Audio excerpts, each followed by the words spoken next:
Hello, Steve White, Steve Arts 89. Well, I'm still doing my Stephen King marathon, and now I'm watching The Night Flyer. I remember when this one came out, I had high hopes for it because it looked good in the trailer.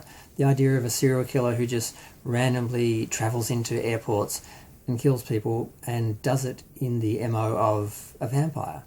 And the suggestion was that it was some sort of monster.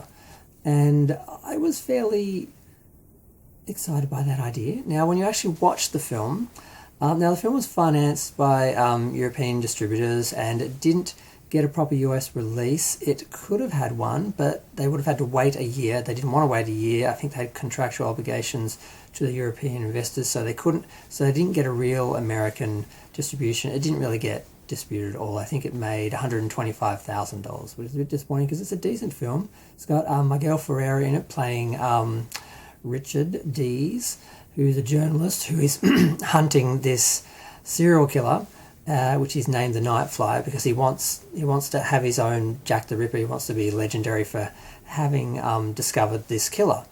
And there's another reporter, Catherine, who is sort of new, and she originally had the story, but because he rejected it and then he took it back. So she's competing with him at a point during the film.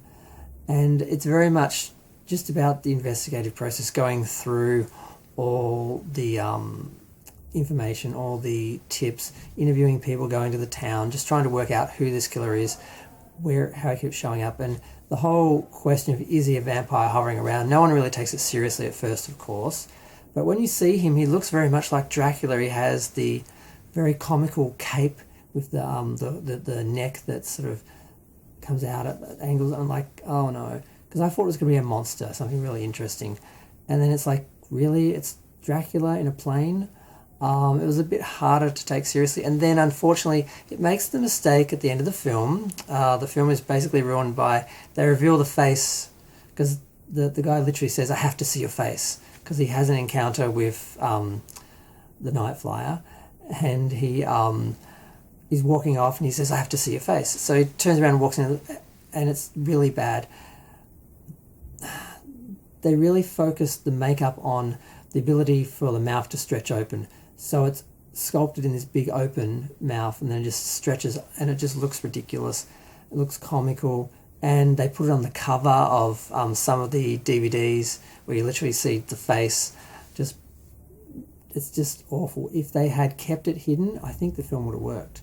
If they had done a good job and just had him have a partially closed mouth and just start to open it and not have this comical sort of giant mouth with these two big teeth.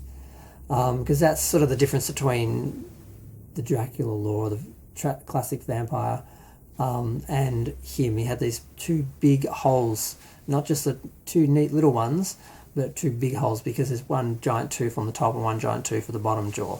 And that's what he uses to penetrate people's necks. And there's an interesting part where it appears as though one couple was actually courting him on some level, where the wife was getting all dolled up and sort of feeling her youth when she was preparing to give herself to this monster, and the husband was sort of in a trance the whole time.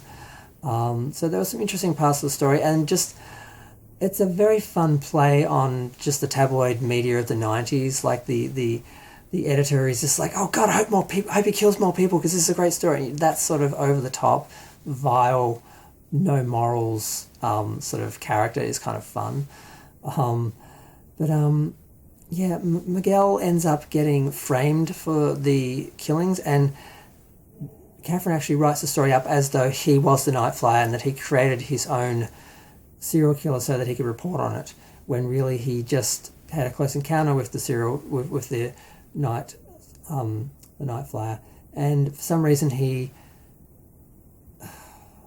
ends up with an axe, or is it a sledgehammer? Basically, he's got a weapon. The police show up and they shoot him because they think he's the one who killed everyone that the Night Flyer killed. He's basically encountered.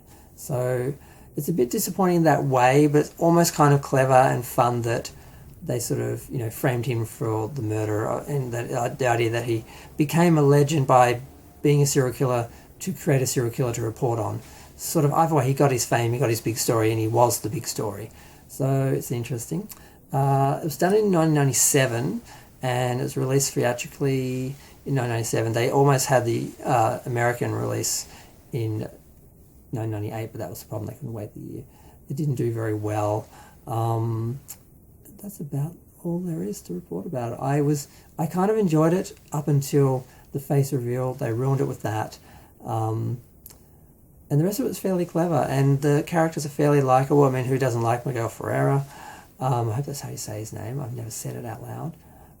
But yeah, I'm going to go. Feel free to share, like, comment, subscribe. Let me know what you think. And I've still got there's a lot of Stephen King films to go. He's a bit of a cottage industry, and I'm having fun going through a lot of these films that I haven't watched in years. I only watched once, and a few I don't think I actually watched. So I'll get to them.